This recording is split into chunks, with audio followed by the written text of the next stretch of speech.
আর আমাদের ছেলে পেলেদের চেহারা দেখলে বোঝা যায় অসভ্য, এমন অসভ্য যে পৃথিবীতে দুর্ভিক্ষ আসুক, মহামারী আসুক, আমার উপরে যদি আসমানও ভাঙ্গা পড়ে হুজুর, আমি আমার নারী নর্তকী মোবাইল ছবি দেখা থেকে এক সুতা নড়ব না। আল্লাহরে বলেন আপনারা হুজুররা যদি বলিয়া আল্লাহরে আমগো মাথার উপরেও যদি আযাব দেয়, আমি আল্লাহরে সেজদা দেব না, দেবই না। আপনি আরো কইলো দিতাম, আমি নামাজ পড়তাম না। সাফ কথা। এই হলো তোমাদের অধিকাংশ ছেলের কলিজার ভিতরে তোমরা এমন শক্ত অবস্থান নিয়ে নিছো, মানে আল্লাহর সাথে, যে আল্লাহকে চ্যালেঞ্জ ঘোষণা করে দিলা আর কি, যে আপনারে দেখায় দেব, সেজদা আপনাকে দেব না। আপনি কি করতে পারেন?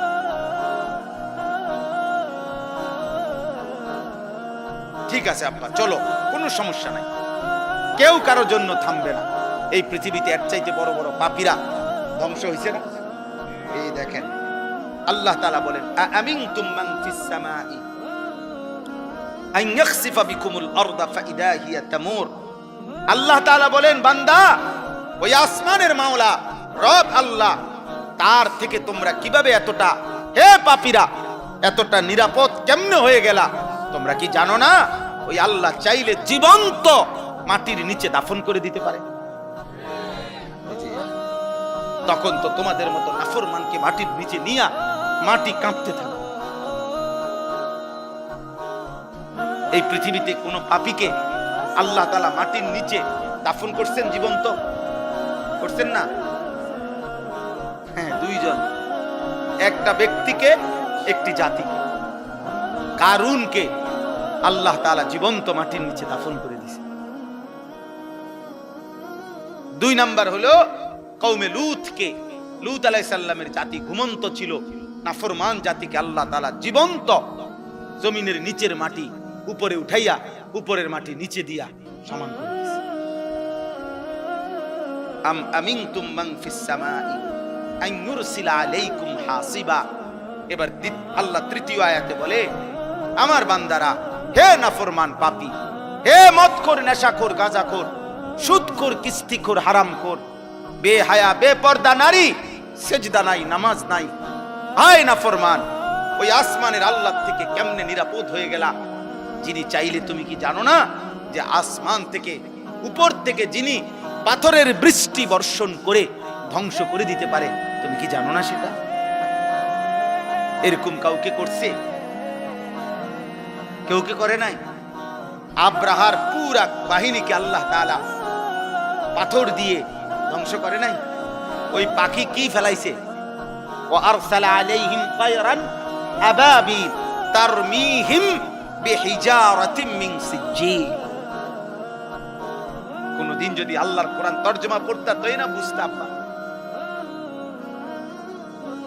আল্লাহ তাআলা তো বলছে প্রত্যেকটা সৈন্যর আল্লাহর ঘর ভাঙতে আসছে বেঈমান হাতির বাহিনী নিয়ে। পাখিগুলো আল্লাহর কুদরতে প্রত্যেকে পাথর ফেলছে, ছোট্ট ছোট্ট পাথরের কণা। আল্লাহ তাআলা বলেন, কোন গরু ঘাস খড়কুটা খাইয়া চাবাইতে চাবাইতে চাবাইতে চাবাইতে চাবাইতে যখন আর ভুসি বানাইয়া ফালাইয়া দেয়, ভুসি বানাইয়া একবারে জুরা জারা বানাইয়া, আল্লাহ বলেন এই বেঈমানগুলো এই ছোট্ট পাথরের আঘাতে মাথার চুল পাতার উপর থেকে এরকম ধ্বংস হইতে হইতে একদম ভুসির মতো, ভুসি, গরু খাওইন না, ভুসির মতো, ফাজআলাহুম কাআসফিম মাকুল, ভুসির মতো। আর হলো ওই কওমে লূত, এই যাদেরকে আল্লাহ প্রথমত মাটি উল্টাইয়া দিছে, দ্বিতীয়ত তাদের উপরে পাথরের বৃষ্টি বর্ষণ করে ধ্বংস করে। আল্লাহ তাআলা বলেন, ফাসাতা'লামুনা কাইফা নাদির।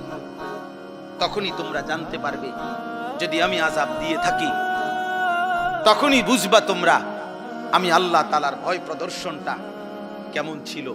আমি তো শুধরাইতে চাইছিলাম, আমি তো ভয় প্রদর্শন করেছিলাম বান্দা, কিন্তু তুমি পাত্তা দাও নাই। আর যদি সত্যি সত্যি আযাব আর মুসিবত এসেই পড়ে, সেদিন তুমি টের পাবা আমি আল্লাহ তাআলার পক্ষ থেকে ভয় প্রদর্শনের কথাটা শোনা কতটা গুরুত্বপূর্ণ ছিল। সর্বশেষ কথা হলো, ওয়ালাকাদ কাযযাবাল্লাযীনা মিন ক্বাবলিহিম ফাকাইফা কানা নাকির।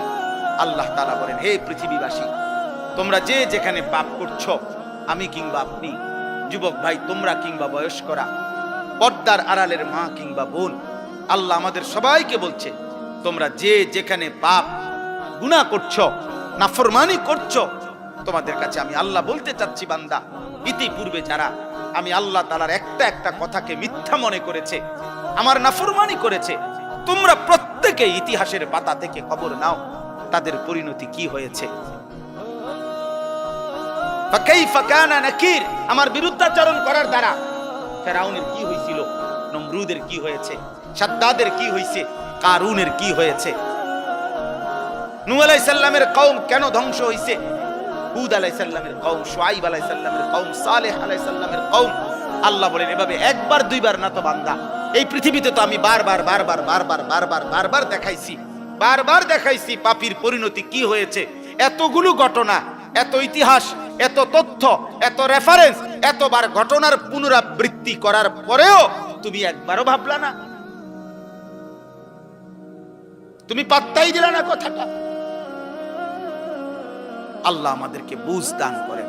অতএব আজকে সমস্ত কিশোর যুবক ছেলে বাবা সবার কাছে আমার অনুরোধ, প্রিয় ভাই, পৃথিবীর অবস্থা দেখবা একবার লাগে একবার ছুটে, যুদ্ধ একবার বাঁধে আবার ছুটে, কিন্তু এই সব কিছু এটাই ভবিষ্যৎবাণী করে যে অচিরেই সারা পৃথিবীব্যাপী তীব্র ক্ষুধা, দারিদ্র, অভাব এবং সারা বিশ্ব এই যুদ্ধের প্রভাবে প্রভাবিত হবে।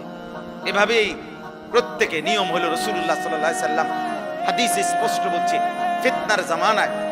ফিতনার জামানায় যে ফিতনার দিকে উকি দিবে, নবীজি বলছে উকি দিয়ে কি হইছে রে ভাই, আল্লাহ রাসূল বলছে উকি দিলেও ফিতনাই ওই ব্যক্তিকে টেনে ফিতনার মধ্যে জড়ায়।